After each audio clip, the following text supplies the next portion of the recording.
No programa de hoje, vamos conversar com o Dr. Carlos Câmara sobre a síndrome dos olhos ressecados. Vamos receber o professor de capoeira Jefferson Taquinha para falar sobre o Festival Inclusivo 2021.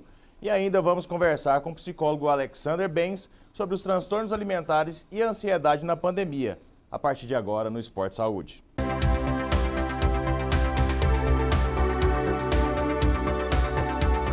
Você tem desconforto nos olhos e a sensação de areia? Vamos falar com o oftalmologista Dr. Carlos Câmara para falar sobre a síndrome dos olhos ressecados. Pode rodar. Olá pessoal, estamos recebendo o oftalmologista Dr. Carlos Câmara para falar sobre a saúde dos olhos. Bom dia, doutor, obrigado por estar aqui com a gente. Bom dia, o prazer é meu. Essa época do ano agrava muito a saúde dos olhos, como é que funciona isso?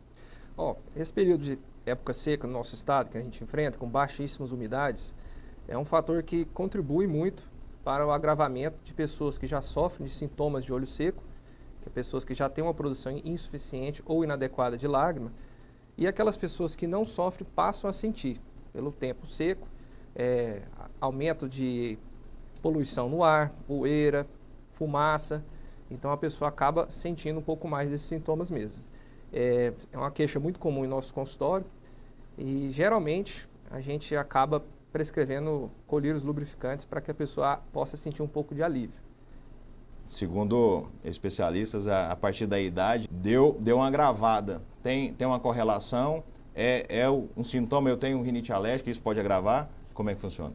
Sim, os sintomas de olho seco eles podem estar relacionados a outros tipos de doenças e também o tipo de profissão que a pessoa exerce, trabalha em ambientes com ar-condicionado, ambientes com muita poeira, fumaça, poluição, como eu havia dito, e também outras doenças, como o fato de a pessoa ter sintomas alérgicos, acaba podendo interferir na produção da lágrima. A pessoa pode ter, de forma reflexa, uma produção em excesso, quando a pessoa está em crise de alergia, ou a pessoa pode usar demasiadamente outros remédios antialérgicos que, em certas pessoas, não em todas, podem também interferir na produção da lágrima, tá? Deixar uma produção um pouco mais diferente do habitual, os remédios, a interferência dos remédios nessa parte do organismo. Isso é muito interessante, acaba você controlando uma patologia e acaba agravando outra. E hoje na pandemia as pessoas estão muito em casa, né? Ficou muito comum a utilização de home office. E essas telas de computadores, smartphones, pode acabar agravando esse quadro também? Isso aí é um fator que está acontecendo demais. Com a pandemia foi um grande divisor de águas na nossa vida. Home office, estudos em casa, as crianças estão deixando de ir à escola estudando mais em casa, enfim, isso serve para todas as faixas etárias.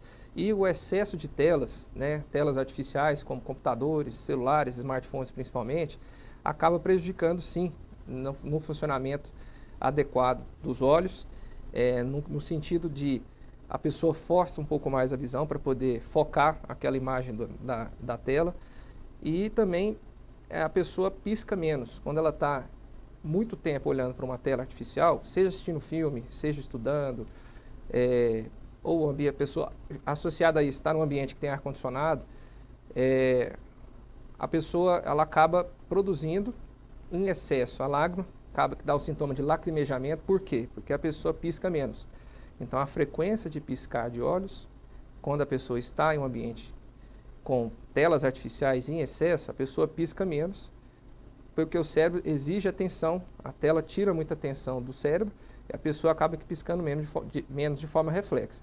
E também de forma reflexa a pessoa pode ter o sintoma de lacrimejamento, que é começar a lacrimejar quando está assistindo um filme de forma demorada, um filme longo, né? Ou em ambiente com ar-condicionado, porque o olho começa a ficar sintomas de olho seco, o olho começa a produzir lágrima como forma reflexa. Hoje, no século XXI, é muito comum, né? A gente está ligado 100% online. Não tem como escapar disso, né? Como é que a gente faz para manter em dia a saúde dos olhos? Tem algumas dicas aí para a gente minimizar esses problemas que eu acho que não tem como parar de acontecer? Sim, entendo sim. Atualmente é complicado, mas a gente tem que tentar sempre na medida do possível. Algumas dicas que a gente dá. Por exemplo, dar pausas para os olhos, né? A cada 50 minutos, 1 hora no máximo, o aconselhado seria a pessoa pausar de 10 a 15 minutos e se desligar das telas. Bater um papo com a pessoa, olhar na janela, ver a natureza. E não é sair de uma tela e para outra. sair do computador e ir para o celular. Não. Literalmente dá um descanso para os olhos. Outras dicas. A pessoa que tem esse trabalho excessivo com telas, aconselhado mesmo que não sinta muito sintoma de olho seco, a usar os colírios lubrificantes, que atuam na prevenção. Né? O olho fica mais lubrificado, a pessoa pode ter menos sintomas de lacrimejamento e irritações. Ambientes bem iluminados também são muito importantes.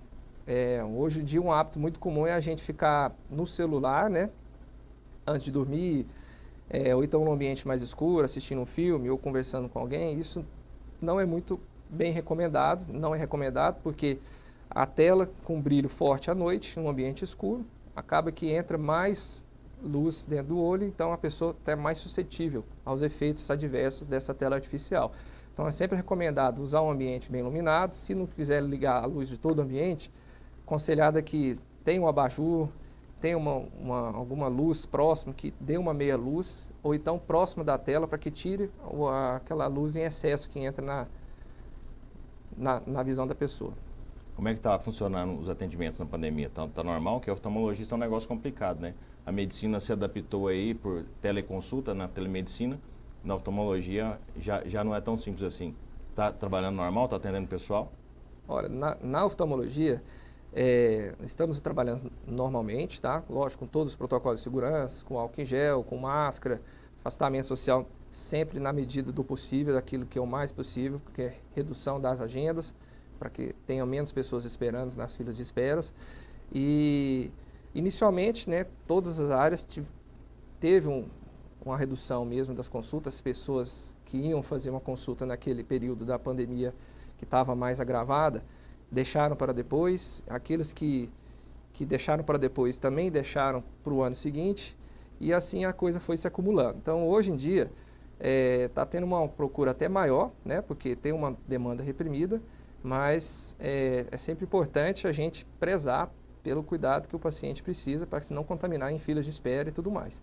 Sobre a telemedicina, na oftalmologia é um pouco mais difícil, porque a gente tem aparelhos muito específicos para examinar o olho do paciente. É necessária a visão do médico para examinar o olho do paciente. A tela não consegue dar a telemedicina, até certo ponto, não consegue dar esse exame físico que a gente consegue oferecer, como exame de fundo de olho, exame da biomicroscopia e tudo mais. Porém, a tecnologia está avançando, né? Pouco a pouco, na oftalmologia também está sendo possível fazer, até certo ponto, o exame à distância, com aparelhos muito específicos, computador específico para cada exame físico do olho. Então, tem um computador que faz um exame do fundo de olho, manda foto para nós, tem um computador que ajuda nós a fazer o exame de refração à distância, né? Com o médico à distância faz o exame de refração através de um computador, a gente consegue chegar num certo tipo de óculos para o paciente, e assim vai, mas é um aparelho específico para cada coisa. Lógico, de certa forma não substitui, em hipótese alguma, a presença pessoal, física do médico e a relação médico-paciente presencial. O pessoal queira consultar com o doutor, está atendendo aonde? Como é que faz para achar? Sim, eu estou atendendo lá no Hospital Verde, unidade setor aeroporto, tá? E também atendendo no Centro Integrado da Visão, no setor Marista. Obrigado, satisfação receber você aqui. Acho que é muito esclarecedor. Nessa época do ano a gente sofre mais com esses sintomas de ressecamento e, em especial, com o ressecamento contínuo, né? Com essas telas digitais. Obrigado, sucesso. Sempre tiver novidade, retorne, o espaço é seu. O prazer foi todo meu. Saia daí, daqui a pouquinho a gente está de volta. Os cuidados com os olhos são muito importantes para evitar irritações e ressecamento. Com a pandemia, o uso de telas digitais aumentaram, devido aos trabalhos de home office, reuniões online e lazer. Mas você sabia que o uso prolongado dessas telas pode causar o ressecamento ocular? Isso mesmo, smartphones, computadores e tablets em excesso obrigam os nossos olhos a permanecerem focados por longos períodos, reduzindo assim a frequência do ato de piscar, causando ressecamento. Então, o uso de um lubrificante ocular pode ajudar a manter a saúde dos olhos. Para isso, chegou o Liris, o lubrificante com tripla ação, lubrifica, hidrata e protege.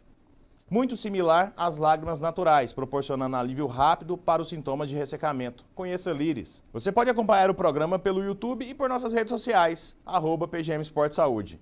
Vamos para um rápido intervalo e a seguir vamos falar com a gerente de marketing da Genoma Lab sobre a campanha do Liris. Não saia daí, voltamos já.